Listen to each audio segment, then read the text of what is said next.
What's going on, guys? My name is Tommy. Welcome back to the channel, and welcome back to another episode of the Forgotten Race Review. Today, it's Andrew Davis once again, cracking open that third party, specifically the Book of Heroic Races Compendium, courtesy of John Brazer Enterprises. Let's talk about the Half-Faerie dragon.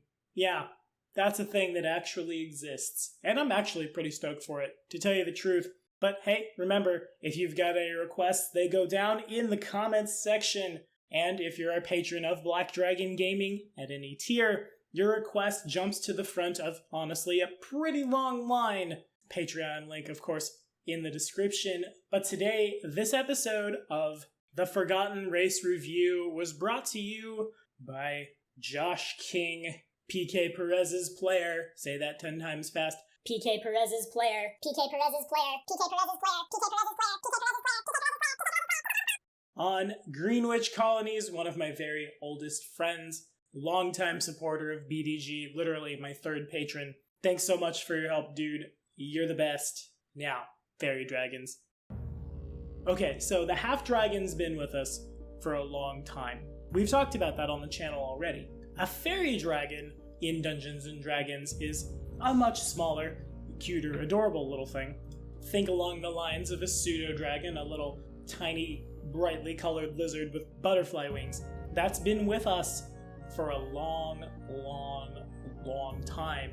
First appearing in Dragon number 62, June of 1982, reprinted in Monster Manual 2. Really, it's one of my favorite improved familiars. Because who doesn't want to stagger and sicken something with a breath weapon, right? That's amazing. Also, it casts as a 3rd level sorcerer. Deal. Sign me up. Now, if we ask John Brazer, and by the way, the PDFs that contain this information are just chock full of lore. This is clearly written by someone who cares about the setting, cares about his world, has made truly a well put together product. It's not just stats thrown on a sheet. The Half-Faerie dragon, though rarely is derived from the physical or magical union of a fairy dragon and any number of humanoid, the vast majority of them are children of other half-fairy dragons. Cross-species unions occur, of course, but their rarity ensures that they serve only as incidental transfusions of new blood into the gene pool, otherwise stable and true breeding race of its own.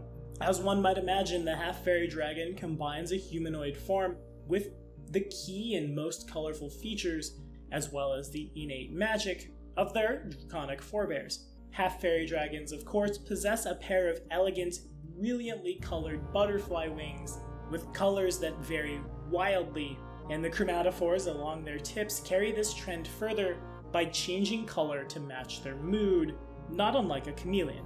A half-fairy dragon also has a long and sinuous tail that descends from the base of their spine for several feet, sometimes being as long as the fairy dragon itself is tall. Of course, these guys have fully humanoid heads with facial features that you would expect from like a halfling or an elf, etc.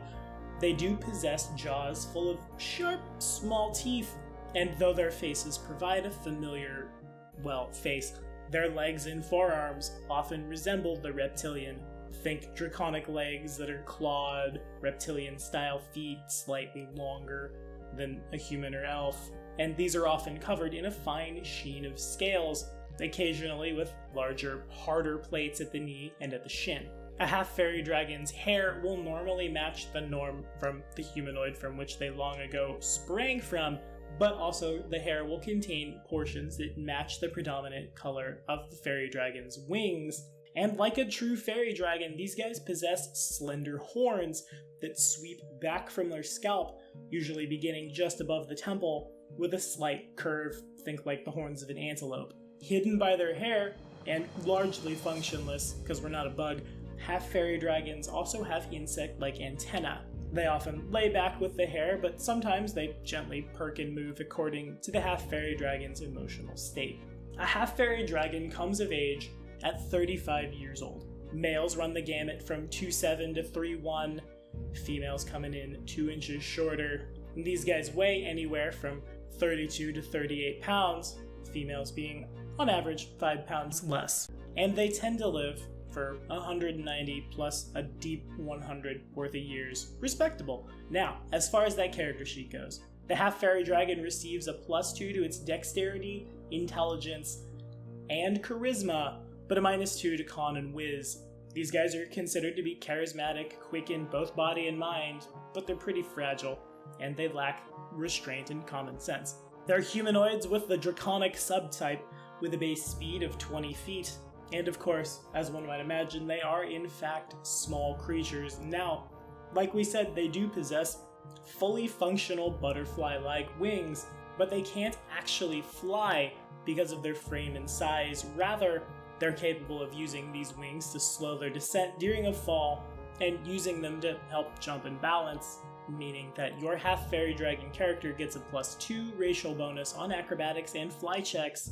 These guys also have dark vision out to 60 feet, and they can use Prestidigitation as a spell-like ability a number of times per day, equal to their charisma modifier, caster level equaling their level.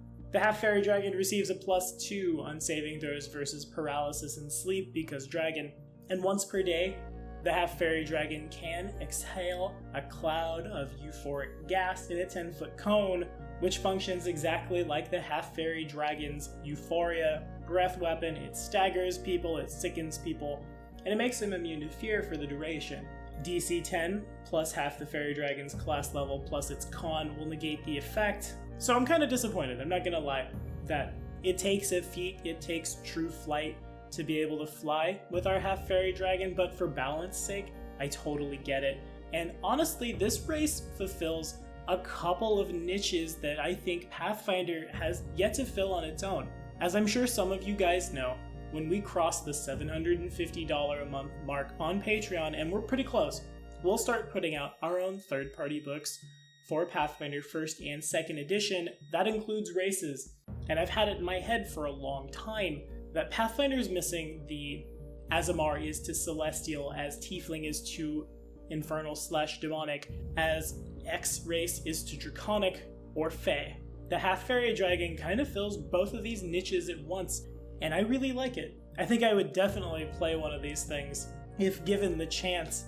Honestly, despite the con and whizneg, the breath weapon is really powerful. The staggered condition shuts people off, and if I can do that to multiple enemies in a round, by all means. And if I were GMing for this, if one of my players decides a Half-Faerie dragon is for them, honestly, John Brazer Enterprises has given us more than enough information to build a world around where these guys come from, and in Golarion they certainly slot into a first world campaign, or anywhere such as like the lands of the Lenorm Kings or the Forest of Spirits, where the Fae are known to live. But what do you guys think about this race?